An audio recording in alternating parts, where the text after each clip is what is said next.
I still remember that night like it was yesterday, Christmas Eve. Los Angeles was unusually chilly, the kind of damp cold that cuts through even when you're wrapped in a jacket.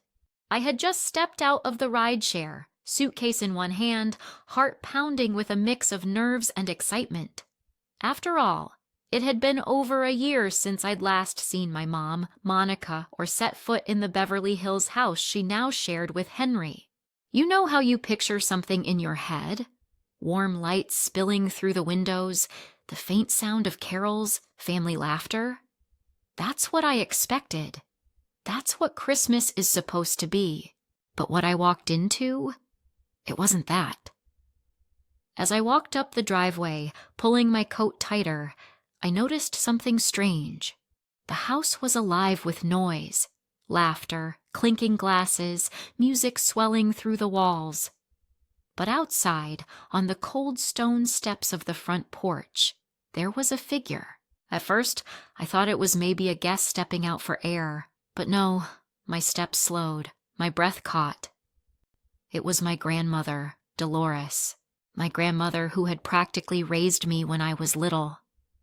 She was sitting hunched over on a flimsy chair, her thin nightgown barely covering her frail frame. No blanket, no sweater. Just her arms crossed tight, lips trembling, shoulders shaking from the cold. For a second, I froze. You ever have that moment when your brain can't process what your eyes are seeing? That's what it felt like. How could she be outside? How could they leave her here? My suitcase dropped onto the concrete with a thud, and the sound startled her. "Serena?" Her voice cracked, brittle like dry leaves. She tried to smile, but her teeth were chattering so hard she could barely form the word. I ran to her, crouching down, trying to wrap my coat around her body. Her skin was icy. I could feel the cold seep through my hands, through the fabric. My heart raced. Inside, the party roared on, champagne glasses clinking, a piano note hitting just slightly off-key as someone sang along too loudly. The contrast was like a slap in the face. And then the anger hit, a surge so hot it made the cold disappear. I looked up at the tall doors, glowing with golden light from inside. My chest tightened. How could you do this to her? The words spilled out, not even directed at anyone in particular, but loud, sharp, aimed straight at the people inside who couldn't yet hear me. You know when you feel like you're standing at the edge of something big? That's where I was. A threshold. One step forward, and the whole night would change. I helped her up. She stumbled. Her legs were weak, like she hadn't been standing for hours. My coat dwarfed her frame. I could feel every bone in her back. This wasn't just neglect. This was cruelty. The sound of laughter grew louder as I pushed the door open. Warmth spilled out, lights from crystal chandeliers reflecting off polished marble floors. Perfume, wine, roast turkey, everything screamed wealth, comfort, abundance. My eyes adjusted, and I saw them. My mom, Monica, draped in a sequined dress, leaning against the grand piano, glass of champagne in hand. Henry, towering, confident, entertaining guests with a booming laugh. Everyone else in suits, dresses, pearls. They looked up when the doors slammed behind me. Silence spread like wildfire. Every head turned. My arm was still wrapped around my grandmother, her frail body pressed to mine. Their smiles faltered. I could feel my pulse in my ears. My voice came out sharper than I'd ever heard it, cutting through the silence. How could you do this to her? And right there, in that moment, everything split. The party, the illusion of family, the image of glamour. It all cracked open with that one question. But let me ask you, what would you have done if you walked in and saw someone you love treated like that? Would you have stayed quiet? Or would you have spoken up, even if it meant shattering every illusion in the room? That night, I didn't hesitate. I couldn't.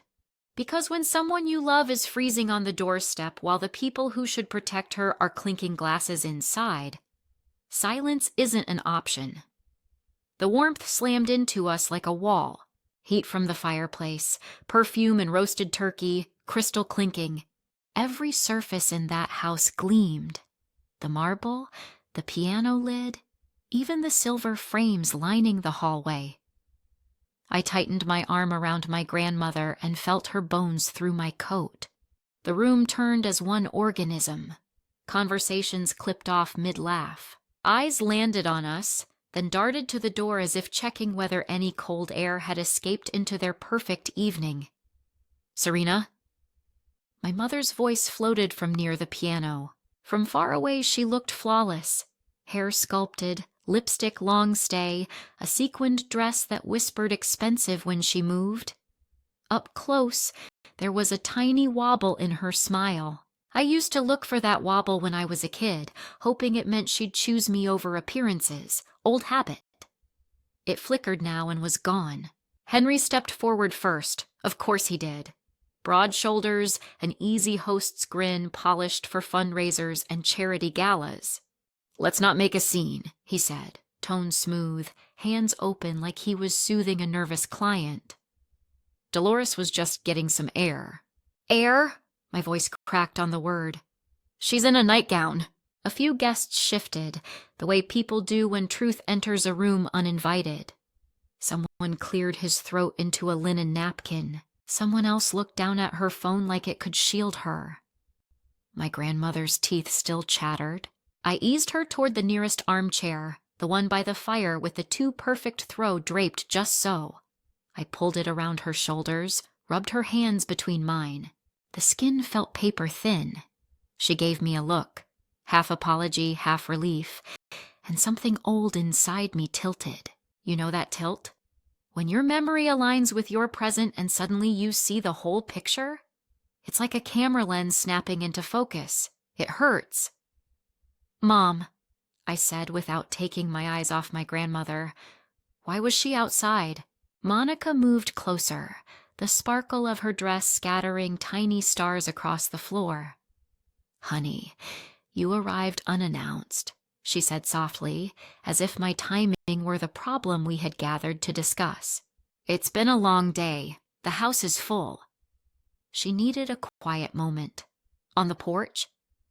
"It's California," Henry added, laugh light. "Chilly, sure, but not Minnesota." She wanted a minute away from the noise. I looked at the door. Heavy, custom, deadbolt gleaming. Did she want a locked door too? His smile thinned. "We were keeping drafts out." "You ever hear yourself laugh and not recognize the sound?" That little bark escaped me. "Drafts?" I said.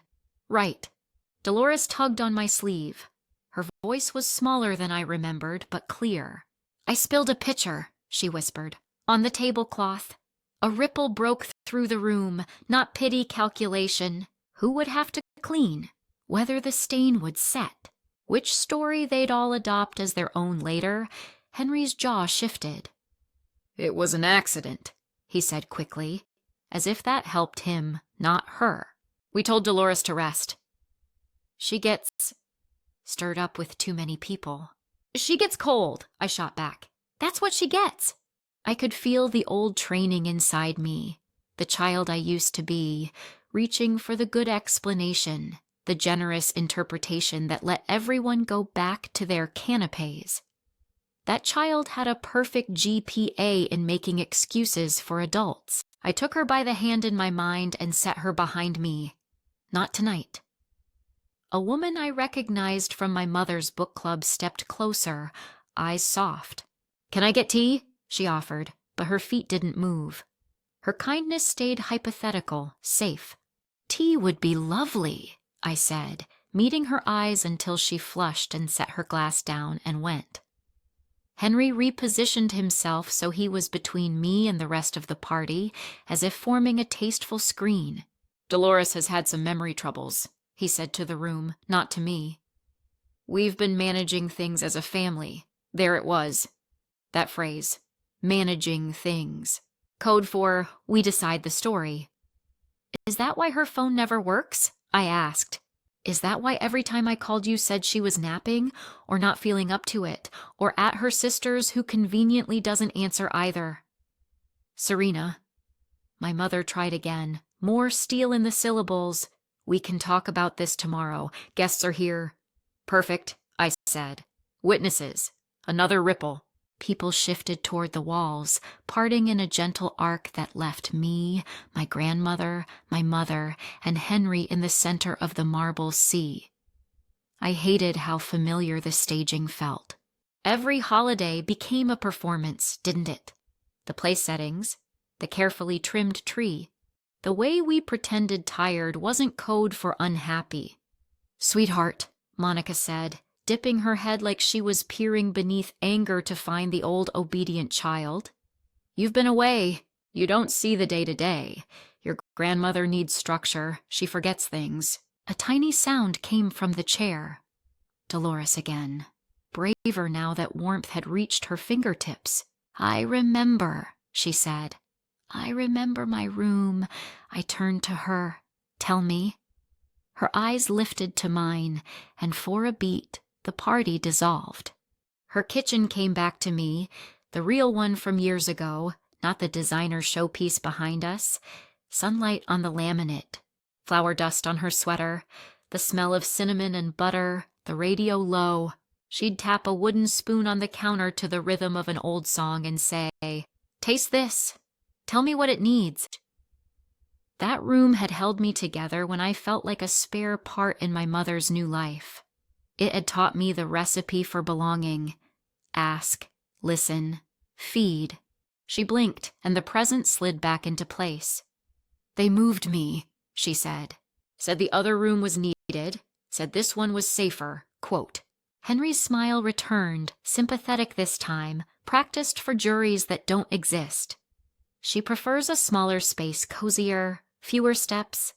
Where is it? I asked. Near the laundry. Monica answered too quickly, then bit her lip like the word had escaped. It's temporary, Serena. We just finished converting Vanessa's old suite for guests. I pictured the door at the end of the hall by the garage, the one that had always been stiff in the winter, the one with no window. I pictured a twin bed, a lamp without a shade, a stack of boxes against a wall. Something inside my ribs tightened until I could hardly breathe. The book club friend reappeared with tea and a blanket she hadn't had to search for. It lived in the room, not on the stage. I thanked her and tucked the blanket around my grandmother's knees. The wool scratched my knuckles. Her skin warmed under it, slowly, stubbornly. Dolores, I said, because names ground you. Do you still have your phone? Her eyes slid to Henry. That was all the answer I needed. We're simplifying, he said, palms up again. She kept misplacing it, which caused panic. The house phone is easier. Easier for whom?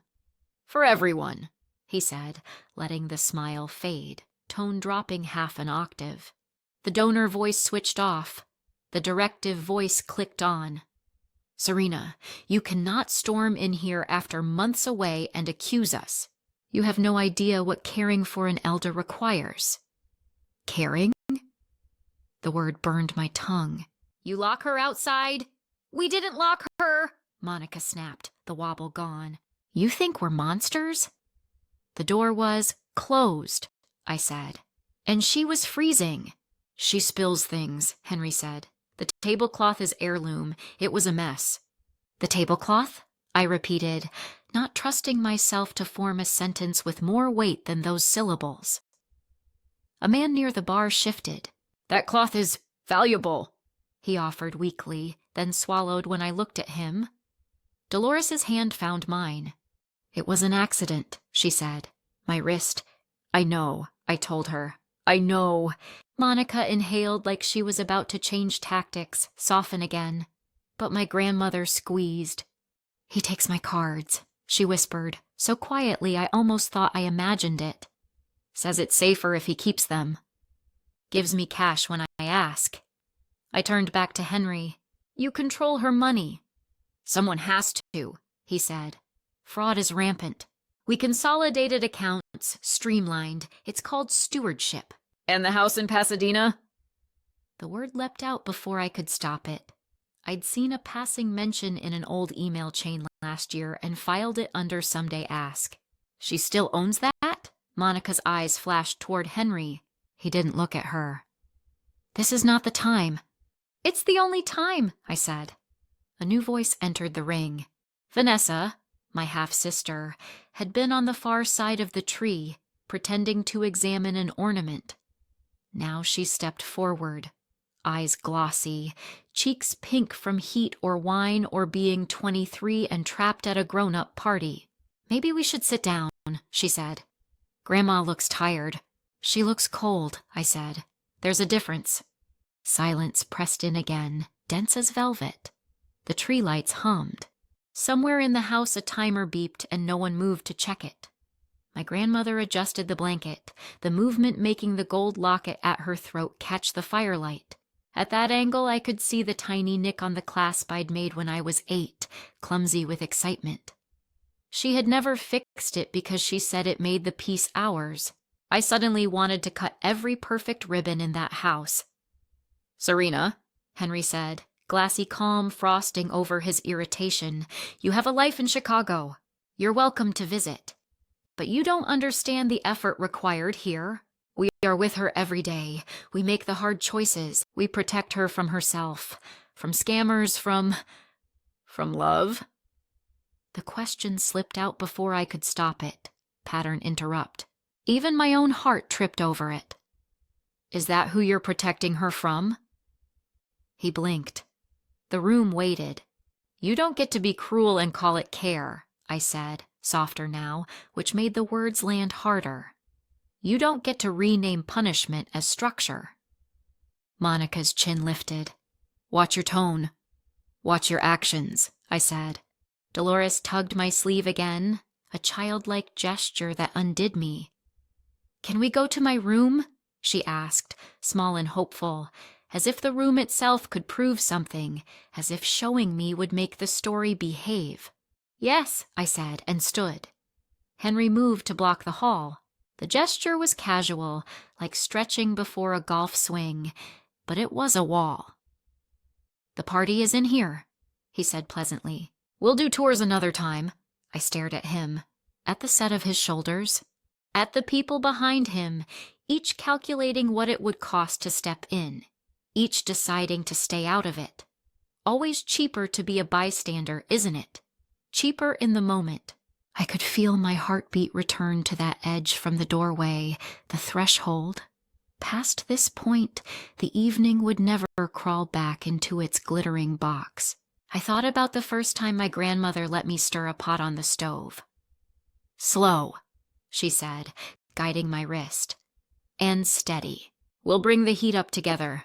I looked at her now, at the woman who taught me how to turn harshness into something that nourished. I wasn't here to simmer. I was here to boil. If you were me, what would you say next? Would you accept the performance and pretend you hadn't seen the porch? Or would you ask for the truth, even if the room hated you for it? Tell me, because right here, this is where it starts to cost. I didn't raise my voice. I didn't need to. The room was already strung tight, like a violin bow waiting for the first hard note. I set my phone on the coffee table face up, screen black, microphone toward Henry. He clocked it. His smile twitched. You don't have permission to record in my house, he said. Good thing I'm not asking, I replied. You ever watch a man measure a room in one blink? He did. Counted allies, exits, the sympathetic faces, the ones who would ooh and ah at the right times. Old habit. He's a host, a strategist.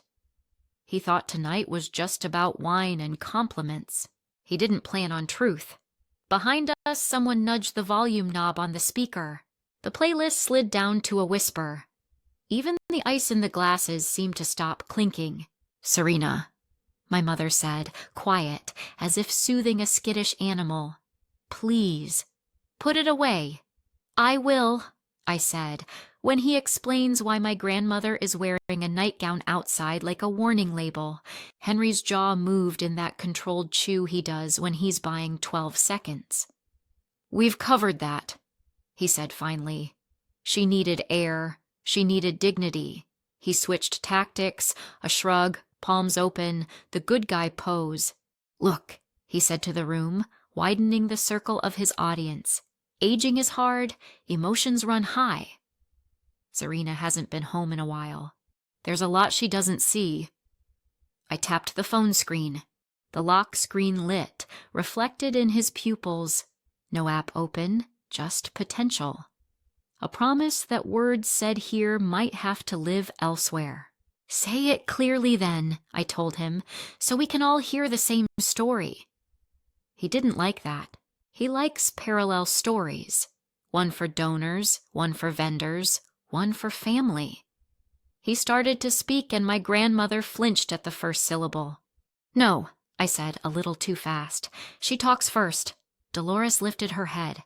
The fire warmed color back into her cheeks. "He moved my things," she said. "Said we needed space for the caterer. He put my photographs in boxes. The quilt your great-grandmother made, Vanessa has it." Vanessa's eyes flew wide. Dad said—" "Let her finish," I said. "Phone," Dolores added, her voice steadier. "He took it. Said I was dialing too much. Said I get confused. I don't. I get lonely. Lonely." That word landed like a dropped plate. Sharp, bright, breaking. "Do you deny that?" I asked Henry. He gave the room his best empathy face, the one with the softened eyelids. "We put boundaries in place. It's part of care. You know how scammers target seniors. It was for her protection." I nodded as if that made sense, then let the nod fall apart. "Protection from whom?" I asked. "From me?" "From mistakes." "And you never make them?" A few guests looked away, studying the tree like it held moral instruction. The book club friend returned and placed a cup of tea in my grandmother's hands. Dolores inhaled the steam like it was medicine. Henry exhaled. "This is getting ugly," he murmured. "It's getting honest," I said. He reached for the phone. Not a lunge, a polite lean, the kind that would play well on camera if there were a camera. I slid it out of reach with one finger. "You touch that, and we start over but louder," I said. "Serena," Monica warned. I looked at her. "You asked for structure. Here it is. One question at a time. One answer at a time. We'll keep it tidy. Isn't that what you like?" A thread of laughter snuck from the bar and then died when I turned. People always think family drama is entertaining until it points at them. "Fine," Henry said, teeth flat. "Ask your questions." "Whose idea was the storage room?" I asked. "It's not a storage room," he said. "It's a cozy space near the laundry with easy access." "Who decided?" "I did," he said too fast. There it was, the first true note. The playlist in the corner changed key, or maybe the room just did. "Why lock the door?" I asked. "No one locked," Dolores swallowed. "He did," she said, after the picture. "Said I needed to cool off." "Cool off," I repeated. "Outside." "It wasn't for hours," he snapped. "How long then?" "Be precise. You manage things, right? Give me a number." 30 minutes. Dolores shook her head. The sun was up when I went out. The room inhaled. Even the tree lights looked colder. My mother reached for Henry's arm, then thought better of it. He didn't look at her. He was watching me watch him. "Let's step away," he said. "Family meeting now?" "No," I said. "We do it here, where the night began." "Why punish us?" he asked, a flick of martyrdom curving his mouth. "You want a spectacle?" "No," I said. "I want a record." He misheard want as need. He hears everything in terms of leverage. He mistook my stubbornness for strategy. He thought the phone was the threat. "Fine," he said, facing the room like a man about to deliver a keynote. "We've attempted to keep things calm for months." Dolores's memory is not what it used to be. She forgets the stove. She misplaces valuable items. Cash disappears and then shows up in strange places. We stepped in to stabilize her environment. That's what family does. Dolores's fingers trembled against the china cup. You stepped in, she said, and took my stepping out. What does that mean? A guest murmured. It means, I said, she can't leave when she wants. It means her life shrank to the size that's convenient for the host. Henry's patience thinned until you could see through it. It means we prevented accidents, he said. But by all means, use this moment to grandstand. Grandstand? I echoed. Okay, here's a stage cue. Where are her documents? Monica blinked. Documents? ID, insurance, bank statements, power of attorney deed. I looked at Henry. In your office, right? In the safe. You have no right. I have every right, I said, to ask why an 83-year-old woman has to ask you for cash to buy toothpaste. He took a step. So did I. A quiet geometry formed, two vectors heading toward collision, and the guests made room like water around a hull. Back up, he said. Make me, I said. Calm. Even. I could have balanced a glass on my voice. That did it. He reached again for the phone, this time less polite. I didn't move. I just tapped the screen and let the red recording bar glow like a brake light in the night. He froze. That tiny icon altered the weather in the room. Righteous heat rose from a few corners. From another corner came the first distinct no, a soft, "Hey man, don't," from the guy with the tie loosened too far. Witnesses had arrived, not heroes, but beginnings. You're making a mistake, Henry said, voice lower, directed now at me alone. You'll regret this. Not as much as you will, I said. Pattern interrupt, a laugh, mine, but not a cruel one. Just relief, actually. The kind that leaves your knees a little weak because your body realizes it's finally doing the thing it's been rehearsing for years, speaking when it would be easier to swallow. Let's go, I told my grandmother, tucking the blanket more securely around her. Show me the room. Henry didn't move. The blockade held. My mother straightened her shoulders in a way I recognized from every parent-teacher conference where she decided charm would do more work than truth. Serena, she said, enough. You're embarrassing yourself. Then let me embarrass myself all the way to the office, I said. The book club friend set down her glass again. I'll come, she said, surprising herself. If it helps. You're not doing this, Henry barked, and the bark shocked even him. The host mask slipped. For one clear second, there it was, the man who prefers power to people. And the room saw. That was the moment, the shift. Someone near the doorway cleared his throat. Let them through, he said. Another voice. Yeah, Henry, if everything's fine, what's the issue? He looked around like the room had betrayed him. Maybe it had. Rooms pick sides, too. He stepped aside an inch, then two. The world's smallest surrender. I didn't march to the office. I walked. Slow, deliberate. Not for show, for focus. You know that feeling when you can hear your own footsteps and the air seems to thin around each one? That. We reached the door. Henry hovered. Keys, I said. You can't. Keys. He pulled them from his pocket. Metal sang against metal. He held them a second too long, then placed them in my palm like I was the problem he was setting down. The safe was another problem combination. He leaned over the keypad, blocking my view. I didn't care. I cared when the door swung open and I saw the neat file tabs, the life of a woman arranged under labels that weren't hers. I didn't heist anything. I didn't grab and run. I lifted one folder at a time, ID, insurance, bank. I set them on the desk, opened them, laid the pages in a clean fan so the nearest witnesses could see lines of numbers become shapes they recognized. I didn't interpret. I didn't accuse. I let the columns do it for me. Stop, Henry said, but he didn't touch me. He wouldn't, not with that red bar glowing 2 rooms away. He tried a different angle. This is complex, he said to the watchers. You don't understand elder care. You don't understand how hard it is." "You're right," I said softly, the softness itself a blade. "I don't understand how hard it is to throw a woman onto a porch and pour champagne." Vanessa made a small sound. When I looked up, her face was wet. Monica pressed her lips together to keep them from trembling.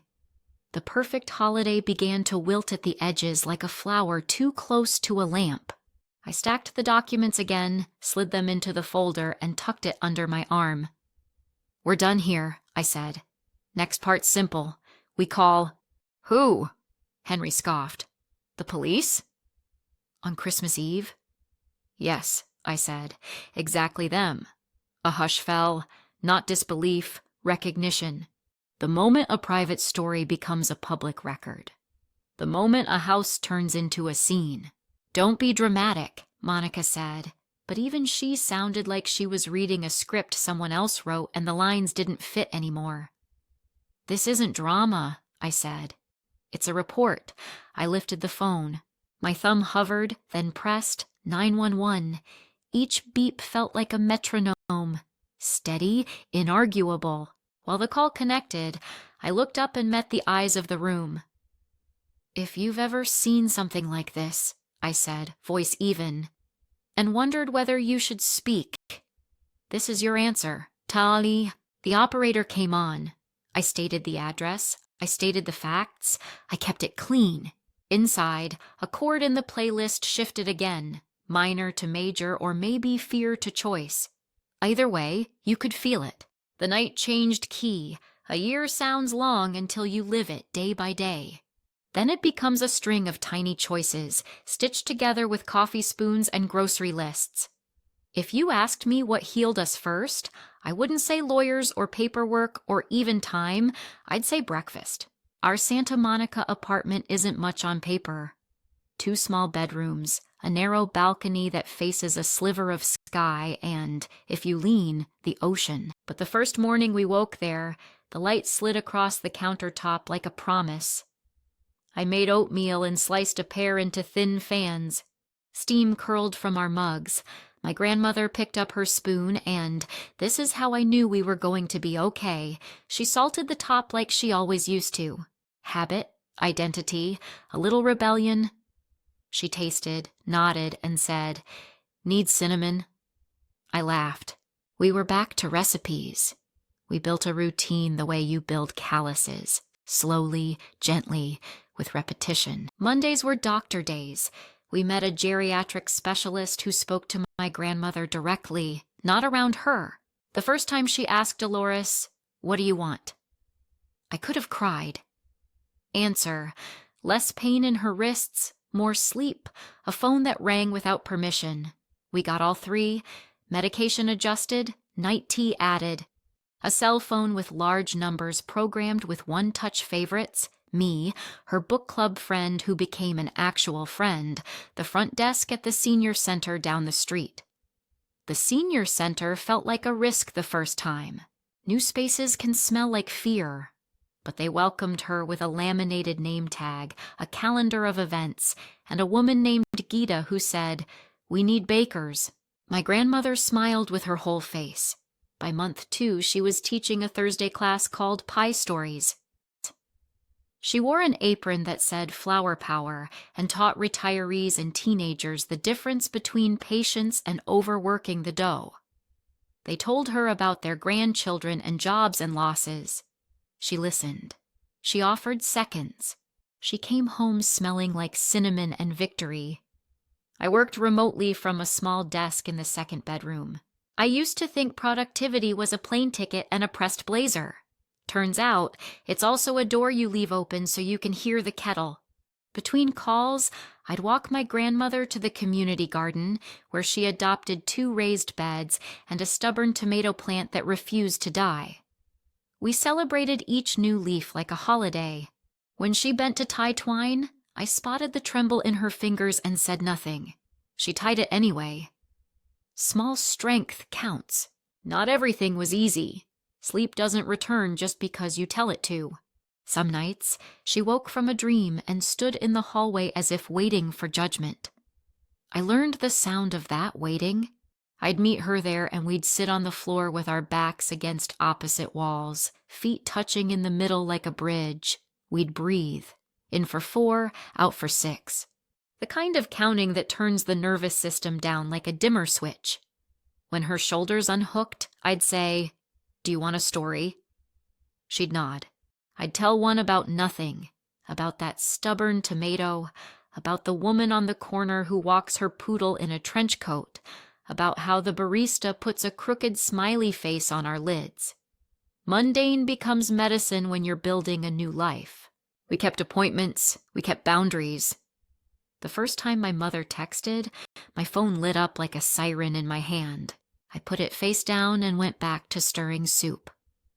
We had agreed. No contact until therapy made it safe. If it ever did, safety first. Then maybe forgiveness, not the other way around. We honored that order like a house rule. Money became an exercise in visibility.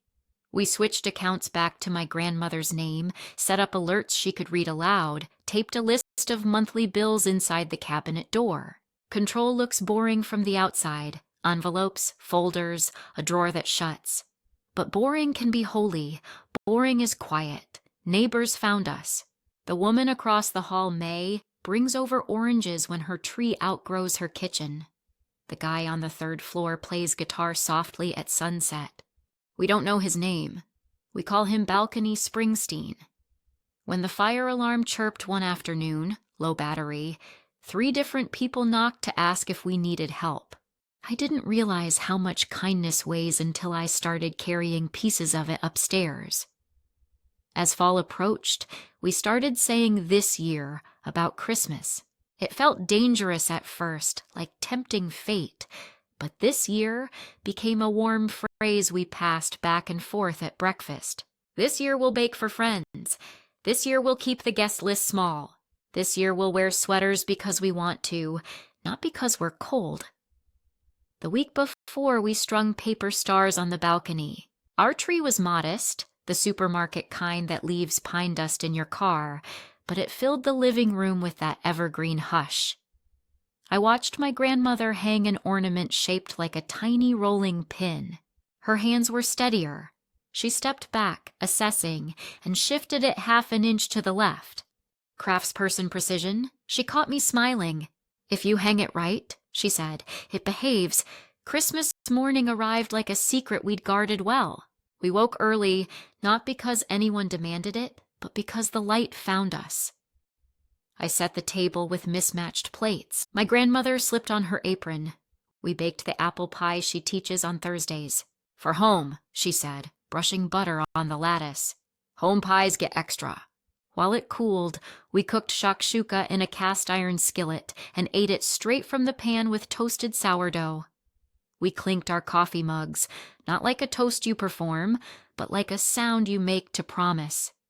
Here, now, yes. Friends arrived at noon, not many. May with oranges and a scarf she'd knit in front of late-night movies. Gita with nutmeg and stories from the Thursday class. Balcony Springsteen brought a playlist on a USB drive labeled Cozy Bops, which made my grandmother laugh and ask what a bop is. We told him the house rule: shoes off, honesty on. He nodded and unzipped his boots. We didn't talk about last year's party. We didn't need to. But the memory still lived inside me, sharp-edged, and sometimes a sound from the hallway, someone's laugh, a glass too loud, would make my stomach tighten.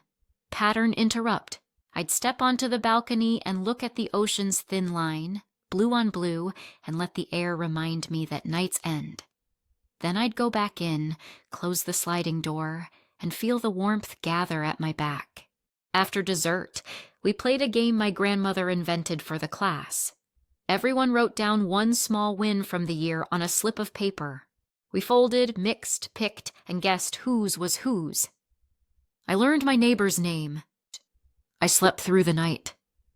I took the bus without checking the route 3 times. I asked for help. Every answer landed like a candle being lit. When we got to my grandmother's slip, she unfolded it slowly, eyes bright. "I answered the phone," she read. We cheered like we were in a stadium. She laughed so hard she had to dab at her eyes. "It was you," she said to me, "and you said, 'What do you need?' And I said, 'Cinnamon.'" We sang along to Balcony Springsteen's not quite in tune guitar and let the afternoon soften. At one point, I looked around the room and felt an ache, but not the bad kind, the decent kind. The kind that says you're sitting in a life you built on purpose. If you've ever had to start over, you know this truth.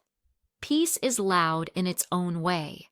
It's the dishwasher hum and the kettle click and the murmur of two people moving around each other in a kitchen they both know. It's not perfect, it's not permanent, but it's honest. And maybe that's the point. Before everyone left, my grandmother stood and thanked them for coming. She raised her mug the way she used to raise a wooden spoon. "To warm rooms," she said, "to soft blankets, to good neighbors, to second chances that feel like first ones we cleaned up after. A small kitchen is easier to restore to order. You can see where everything goes. I washed, she dried. We argued over the best place to stack the pie tins and ended in a compromise neither of us will follow next week. The apartment smelled like sugar and tomato and the ocean. We put on socks and watched a movie with the captions too big. She fell asleep halfway through, head tipped against the couch cushion. I tucked a blanket over her knees, the same motion as last year. Different temperature, different world. If you're watching this because you're somewhere between the porch and the pie, I see you. Keep going. Choose boring. Choose cinnamon. Choose the small win you can write on a slip of paper and pull next Christmas. And when the room feels too loud, step onto your balcony, even if it's only in your head, and look at your thin line of ocean. Then come back inside. It happened on a Tuesday we'd labeled ordinary. I was at the tiny desk, earbuds in, answering an email that could have waited. The kettle began to hum. My grandmother was humming too, one of her Thursday class tunes, the kind that sounds like a window open to June. Then, a knock. 3 quick, then 1 slow. My stomach recognized it before my mind did. "Do you want me to get it?" I asked. "Whoever it is can meet my robe," my grandmother joked, tying the belt tighter and shuffling to the door. She opened it, and the humming in the apartment died. "Hi, Mom," I said, before I could tell myself to breathe first. Monica stood in the hallway holding a white paper bag with a bakery logo she never used to frequent. Her makeup was softer than I remembered, or maybe the light on our floor is unkind. Behind her, the elevator doors slid shut, turning the corridor into a hallway that felt like a held note. She glanced at my grandmother, then at me, then down at the bag as if it would supply a script. "I didn't know if you'd buzz me in," she said, "so I followed someone." "Honest start," I said. I didn't invite her in. Neither did my grandmother. The air between the three of us filled with small, invisible lint, unsaid apologies, unsaid accusations, unsaid we need to. "I brought croissants," my mother offered, lifting the bag like proof. "We already ate," my grandmother said gently, though I knew the pastry smell was her favorite kind of ache. "Thank you for thinking of us." Monica's eyes flicked at the word us, a tiny flinch. "You catch those once you've lost the luxury of not seeing them." "I wanted to talk," she said, then corrected herself. "I need to talk." "To which one of us?" I asked. "To both," she said, and the way she said both sounded like a foreign word. We let her in, not because the bag of croissants earned it, or because the elevator had closed, but because we're still the kind of people who open doors when words like need appear. She stepped over the threshold and looked around the apartment the way people do when they're measuring whether you've downgraded or upgraded. Our place does neither. It just fits. "You've made it cozy," she said. "We made it safe," I corrected, voice even. She set the bag on the counter but didn't take off her coat. The coat was expensive and out of place in our small kitchen, like a celebrity hiding at a diner. "I'm not here to fight," she said. "I'm here to apologize." A line I'd rehearsed for a year lifted in my throat and lay down again. I looked at my grandmother. Her face had that soft, alert look she gets when a pie is almost done. The moment you don't open the oven yet, because opening too soon collapses the structure. "What are you apologizing for?" I asked. Clear question, clean edges, let the words sit.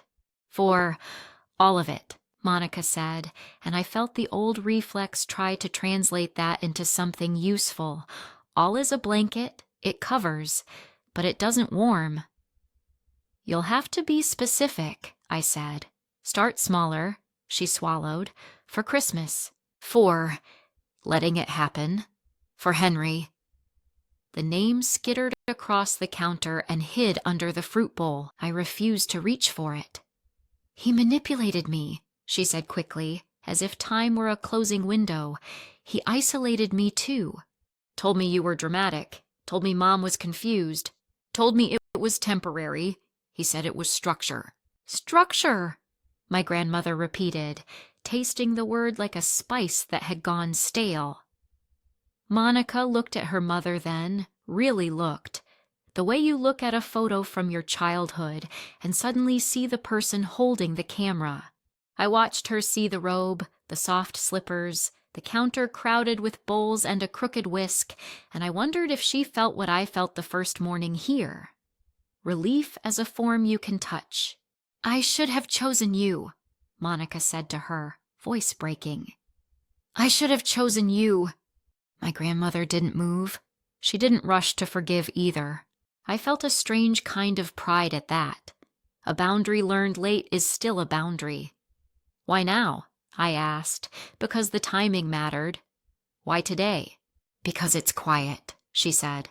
"Because I can hear my own head again. Because the house is too big when it isn't full of people agreeing with you."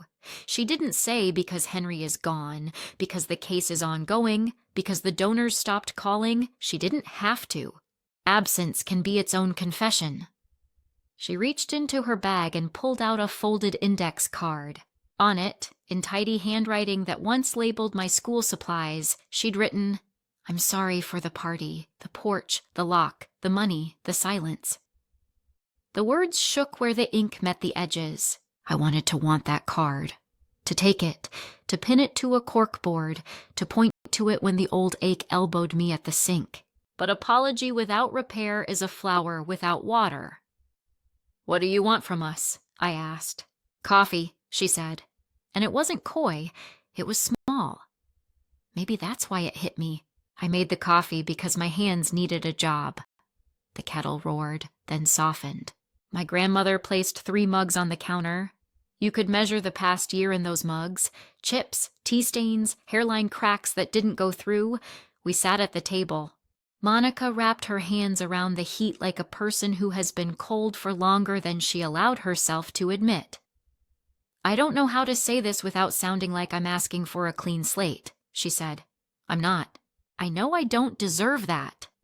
"Correct," I said, "because truth should get to sit down too. But I miss you," she whispered to my grandmother. "I miss your voice in the morning. I miss the way you make the house smell like Sundays.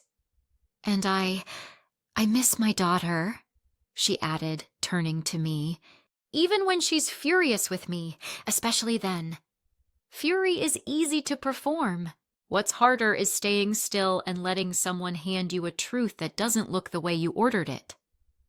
I watched the steam rise from her mug and lift into the ceiling like a signal I didn't know how to read.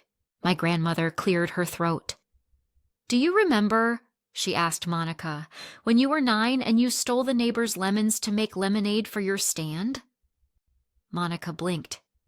"Mrs. Duffy's tree," she said, the memory clicking into place. "You walked back with a paper bag and told her," my grandmother said. "You didn't just say sorry."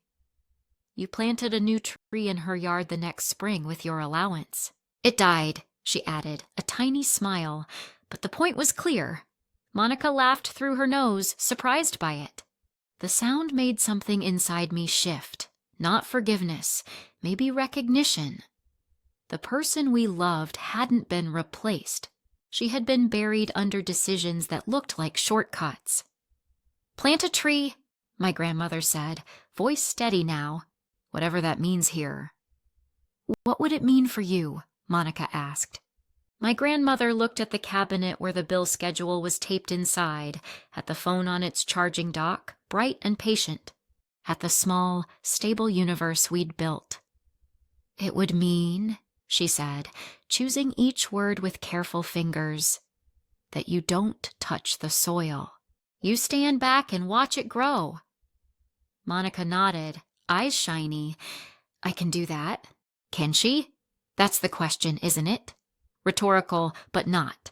If you were me, would you trust the promise made at a kitchen table that has seen more pies than apologies? We kept it simple. We set terms the way you outline a recipe to avoid ruining the dough. If contact happens, it happens here, daytime only, no surprise visits, no questions about money, no stories that begin with "Henry says." Therapy before history rewrites, safety first, then maybe coffee again, she agreed. She agreed so readily it made a new worry knock inside my chest. Quick agreement can be a disguise. But we wrote it down anyway, 3 signatures under 3 lines. Respect, safety, time. Before she left, Monica asked if she could hug my grandmother. The question mattered more than the hug. Consent where there used to be assumption. Dolores stood, slow but sure, and allowed it. A short hug, a finite one. The kind with a beginning and an end. At the door, my mother hesitated. "Serena," she said, "I know I lost the right to ask you for anything, but can I ask for your patience?" "Patience is a currency I can't spend without a budget." "I can offer clarity," I said, "and I can offer time in small pieces. The rest depends on what you plant." She nodded, took a breath like she was stepping into cold water, and left. The door clicked. The hallway reclaimed her heels. The apartment released a breath I didn't know it had been holding. I turned to the counter to clean the mugs, a task that never lied to me. My grandmother stood by the window, touching the paper star we hadn't bothered to take down, letting it spin. "How do you feel?" I asked. "Like someone knocked," she said, "and didn't break the door." She looked at me, eyes clear. "And like we still get to choose whether to open it next time." We didn't talk about the way my mother's coat had bulged strangely when she bent to set down the bag. We didn't talk about how her gaze had lingered on the folder drawer by the desk.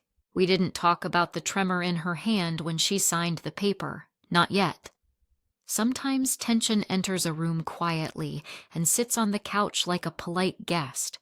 Sometimes you let it sit while you wash the cups. That night, I lay in bed and stared at the ceiling, counting the slow blink of the router light. I felt hope tap at the edges of me, asking for entry.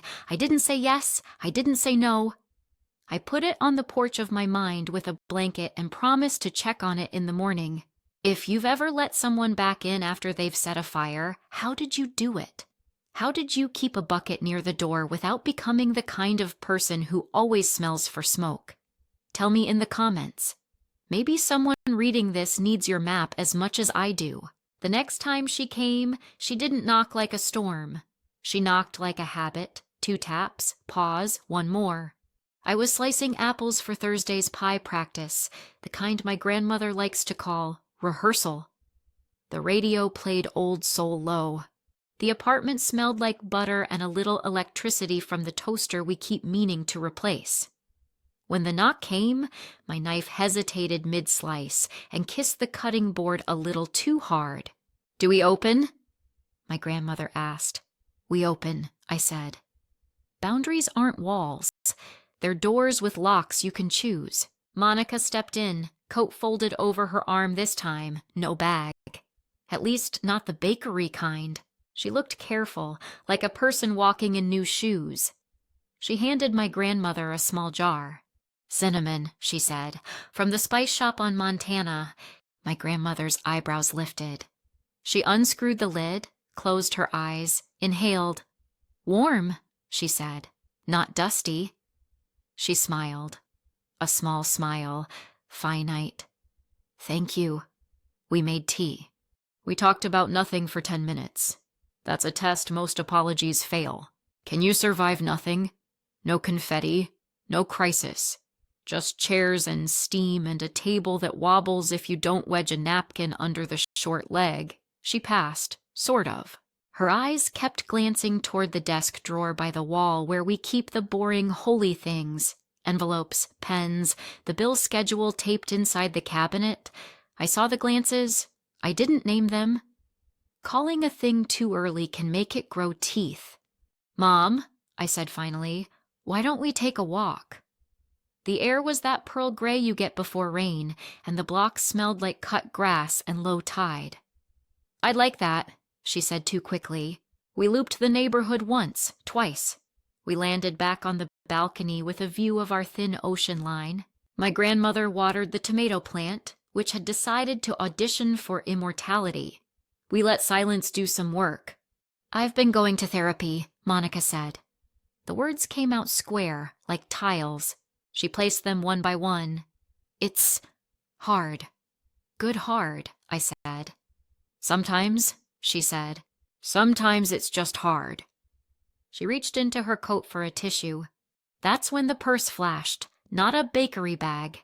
A leather purse I hadn't seen in years, a discreet thing designed to hide in plain sight. It had been tucked under the coat like a secret being smuggled into a quiet movie. "I didn't realize you brought a purse," I said.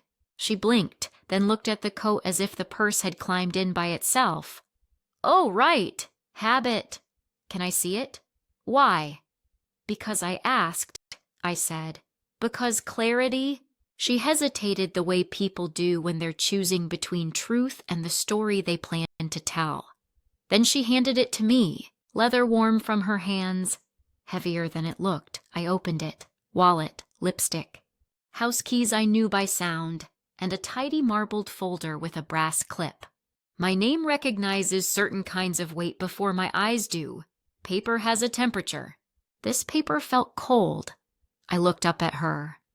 She looked down at the ridge of the balcony rail like it might help with the math. "Serena," she said, voice gentle, "I can explain.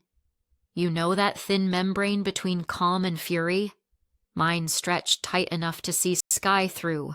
Explain," I said. I set the purse on the table, opened the folder, and slid the top page free. Power of attorney durable, executed last month. Names filled in with tidy blocks. Dates, witness lines, notarized. The notary seal pressed so hard you could feel its bruise through the page. My grandmother stepped closer. She saw the words. The chair behind her made a small sound against the tile, the sound a room makes when it wants to back up. "Where did you get this?" I asked. "I did not say, 'How dare you?' That comes later if the answer fails." "From a lawyer," she said. "He said it would streamline medical decisions. He said it would make things easier if anything happened. He said—" She stopped. "Past tense sat down between us," he said. "Not," I thought. My hands didn't shake. They stilled. That's how I knew the center of me had found something fixed. If you want to know what you believe, watch your hands when the floor tilts. "Who signed this?" I asked, though I could see it. Dolores's name in a neat script that looked like hers if yours was the kind of eye that didn't know her. Like a song covered by someone who hit most of the notes but none of the soul. Monica glanced at my grandmother. "You did," she said softly. "You don't remember?" Silence cut the air, like a knife pulled from its sheath. The radio inside the apartment switched songs. The transition felt obscene.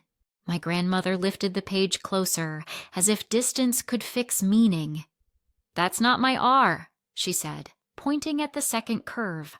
I looped mine higher. I looked at the notary block, a name I didn't recognize, a stamp with an expiration date that made my teeth ache. I took a photo with my phone. I took another of the signature, document the moment. Then I placed the page flat on the table again. You put the truth where everyone can see it. "Why?" I asked my mother. Not rhetorical, not a trap, just the one question I owe myself. Tears gathered and didn't fall. "Because I panicked," she said. "Because the house is complicated. Because every form has a deadline. Because my lawyer said, "Your lawyer or Henry's?" I didn't raise my voice. I opened the window where memory lives. A cold draft rolled in. "Mine," she said, and then, smaller. "The one Henry introduced me to, but he's good. He's reputable." Reputable is one of those words that hides as much as it reveals, like structure, like managing things. "You plan to file it?" I asked. "Use it? Take over her decisions, her accounts, her life?" "I plan to keep us from chaos," she said. "I plan to make sure you don't overreact. You're wonderful, Serena, but you move on feeling, I move on facts." "Facts?" I tapped the signature. "This is fiction." She reached for my hand. I stepped back. The purse shifted. The brass clip clicked against the table in a tiny betrayal of sound. "Mom," I said, and the word did a thing in my throat.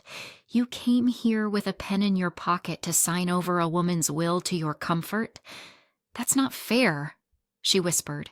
"Is it accurate?" Her mouth opened, closed, opened, closed, like a door trying to remember which way it swings. My grandmother set the page down carefully, like a hot pan. "Monica," she said, and her voice carried an old timbre I hadn't heard in years, the voice that told bedtime stories and weather reports and the names of stars. "You are my daughter. You are my heartbreak. Those can both be true." Monica pressed her fingertips to her eyes. "I wanted to make amends." "This is not amends," I said. "This is a takeover dressed in apology." "I don't want your money," she snapped, anger igniting finally, a flare that looked almost like relief. "I want control. I want to know that my mother is safe. I want to know you won't whisk her into some ideal that falls apart when you get busy. I want to say is another word for power. Let's say it out loud. You had a say," I told her, "a year ago. And you used it to put her outside?" She flinched. "Truth is mean only when it's late." "Let's call the lawyer," I said, now on speaker. "Ask him how he got this notarized without the signer present. Ask him where the witnesses were. Ask him if he wants to keep his license." "Don't threaten," she said. "That's not a threat. That's a plan." She didn't reach for her phone. She reached for the purse. I put my hand on it first. For a second, both our hands rested on the leather, heat, pulse, a shared history reduced to a grip. We let go at the same time. "Dolores," I said, turning, "do you want me to call?" My grandmother looked at the page, then at the ocean, then at me. Her eyes were clear enough to read by. "Yes," she said. "Please, I dialed. The receptionist put us through." The lawyer answered with the brightness of a person who keeps a bowl of candy on his desk for clients. I introduced myself. I stated the document. I asked my questions one at a time, like I learned in rooms where people prefer fog. He stumbled at the third question. "Witnesses." He coughed at the fourth notary. He said words like clerical and miscommunication and expediency. He did not say forgery. He did not say crime. I said them slowly. I asked for a written statement by end of day voiding the document. I asked for his bar number. I asked if he wanted our call recorded. He did not. "Fine," he said finally, voice like a suit going shiny at the elbows. "We'll withdraw and destroy. My apologies for any distress." "You don't get to destroy it," I said. "You get to preserve it for the complaint. We'll take care of the rest." When I hung up, the quiet felt different. Not exhausted, poised, like the moment before a song drops out and the room hangs on the last breath. Monica sank into the chair. For the first time since she had walked back into our lives, she looked small in a way that wasn't performative. She looked like consequence. "I thought I was fixing it," she said. "I thought if I could sign things, I could set them straight." "Set who straight?" I asked. "Us? Or your fear?" She didn't answer. She didn't have to. Then it happened. The moment I want you to hear even if you forget everything else. The radio inside clicked to the end of a track and drifted into silence. No transition, no filler, just quiet. My grandmother stood. She took the page. She placed it flat on the table, palm open on the signature that pretended to be hers. She looked at my mother, and when she spoke, her voice filled the room with a weight that made even the pipes hush. "Blood," she said, holding Monica's gaze, "does not excuse betrayal. Nothing moved, not the curtain, not the clock, not the tomato plant." That sentence was a key turning inside each of us. Click. A door opening that had been painted shut. "I love you," she added, softer. "But I love my own life more." Monica covered her mouth. The sound she made wasn't a sob. It was an exhale that found a wall and sat down. She nodded once, twice. She looked at me. "What happens now?" "Now," I said, "we write it down. We notify the bank. We file the complaint. We tell your therapist the whole story. We start over, if we ever start over, with your hands empty." My grandmother reached for my hand. I took it. Her palm was warm, no tremor, steady. If you've ever had to say the hard sentence, the one that redefines love as something with edges, how did you carry the echo after? Did it haunt you, or did it hold you up? Tell me. Someone scrolling at 2 a.m. might need your answer more than I need your applause. The tree is smaller this year. It doesn't scrape the ceiling. It doesn't announce itself. It just glows. If you've ever lived through a loud season, you know how healing a small, steady light can be. It looks a little like forgiveness and a lot like sleep. We start the morning slowly. No alarms, no rushing. The kettle hums. My grandmother pads into the kitchen in her wool socks and points at the cinnamon jar like a conductor calling in the violins. I whisk batter for pancakes while she slices apples, thin and even. The skillet warms, butter pops, the room fills with that cozy bakery smell that says, "This house is on our side." "Flip," she says, and I do. The first pancake is never perfect, but it belongs. We save it for the cook, which makes us both laugh. We set the table with our mismatched plates and the 2 mugs we've used all year. Mine has a hairline crack that refuses to grow. Hers has a chip shaped like a comma, which feels right. We've been learning to pause. We've been learning to continue. After breakfast, we FaceTime the Thursday pie class. Geeta waves with a nutmeg grater. A new teen holds up a crust that slumped and asks if failure can be served with ice cream. "Especially then," my grandmother says. We sign off with a promise to share pictures later, then stand in the quiet and listen to the dishwasher applaud. "You asked me once what closure sounds like. It sounds like this, mechanical, reliable, a rhythm you can nap to." Around noon, friends arrive with the soft chaos I've come to love. May brings oranges and a paper bag of rosemary sprigs. Balcony Springsteen brings a playlist and a store-bought pie he swears he didn't buy.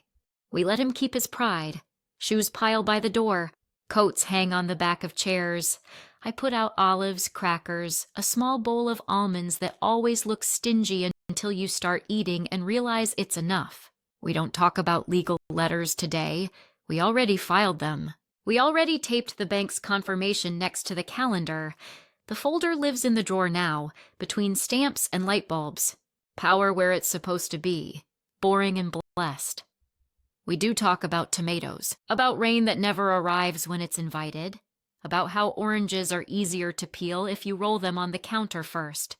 We talk about shows we loved and shows we didn't finish and why that counts as a kind of honesty. We talk about nothing until nothing becomes a quilt. In the afternoon, I pull a sheet pan from the oven and the apartment fogs up with sugar. The window blurs, the world softens. My grandmother stands at the counter with a piping bag and decorates cookies with the focus of a surgeon performing a gentle miracle, stars, trees. A rolling pin just because. Her hands are steady. When she gets to the last cookie, she pipes a tiny door, gold handle, no lock. That's when the montage hits me, not edited, not scored. Just my brain showing me 2 Decembers side by side. On the left, a porch, stone cold, laughter muffled through a closed door, a nightgown trembling in wind that didn't care what anyone deserved.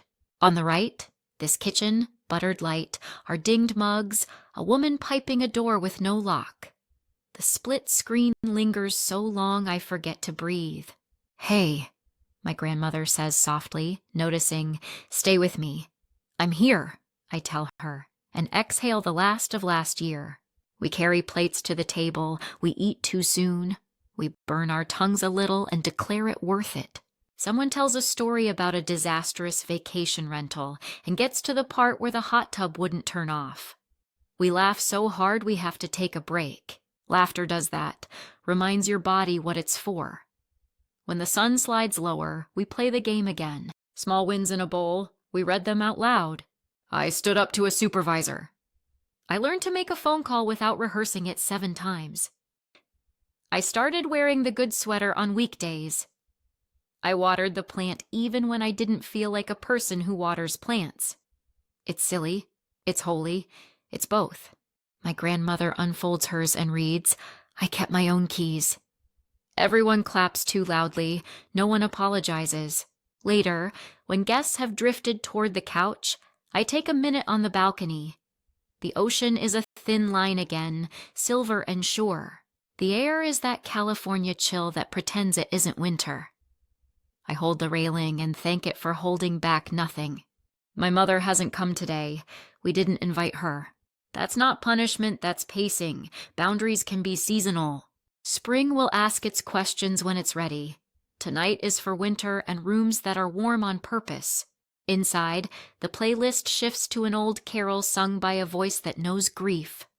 My grandmother hums along. Her voice is smaller than it used to be. It carries farther. I think about what she said last week, after we mailed the complaint and ate celebratory nachos on the couch. Blood does not excuse betrayal.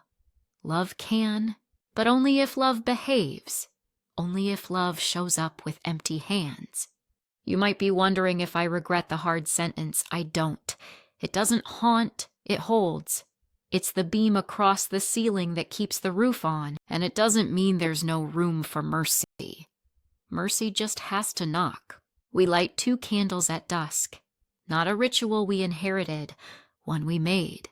The first is for everyone who didn't have a warm room this year. The second is for everyone who chose to leave a cold one. We sit with the flames until they waver, until the wax makes a small lake, until the wicks lean toward each other like they can't help it. Dinner is shakshuka because we're sentimental and practical. We tear bread with our hands. The tomato plant on the balcony watches through the glass like a nosy friend. After we eat, my grandmother brings out the pie. The crust sings when the knife goes through, a soft crackle like a good secret told finally. We serve slices on the plates with blue rims and pass whipped cream as if we invented generosity. At some point, I take a photo, not for proof, for memory, the table, the hands, the crumbs, the door-shaped cookie waiting on a napkin. Later, I'll put it next to last year's photo, the one I didn't mean to take, the one of a porch and a nightgown and a door that wouldn't open, and let the contrast teach me what resolutions actually look like. Not speeches, not fireworks, just a different picture taken in the same month. We end early. People hug in the doorway, shoes back on, scarves tucked. Promises to text when they get home. The apartment exhales again. Dishes stack like polite guests. The dishwasher yawns. We turn off the tree and leave 1 strand of lights around the window so the room keeps a heartbeat. Last one up turns the kettle off, my grandmother says, which is her way of saying she won't be last. In bed I think about you, not you as a stranger. You as the person who's watched this with me, who paused on the porch, who stood in the living room while the red bar glowed, who waited through a quiet year that wasn't actually quiet. If you're still here, if your life is still somewhere between the split screen, I'm not going to tell you to forgive yet. I'm going to tell you to turn on a small light, to salt your oatmeal, To pipe a tiny door with no lock on a cookie and eat it yourself. If you want something to do tonight, write one small win on a slip of paper. Doesn't have to be heroic. I returned a call. I drank water. I said no. Fold it, put it in a bowl. Next year, pull it out and remember that progress is boring and brave. Before I sleep, I stand by the window and look at the second candle, now a stub. My grandmother's breath is slow in the other room. The apartment hums. The ocean, even when you can't see it, keeps doing its honest work. And me? I keep the promise I made on a cold doorstep. If love means warmth and shelter and keys that belong to the right hands, then that's the love we keep. If family means safety, then that's the family we are. Tell me, what will your second Christmas look like? What small, steady thing will you choose when the big gestures run out? Drop it in the comments. Someone is scrolling in the dark, and your answer might be the match.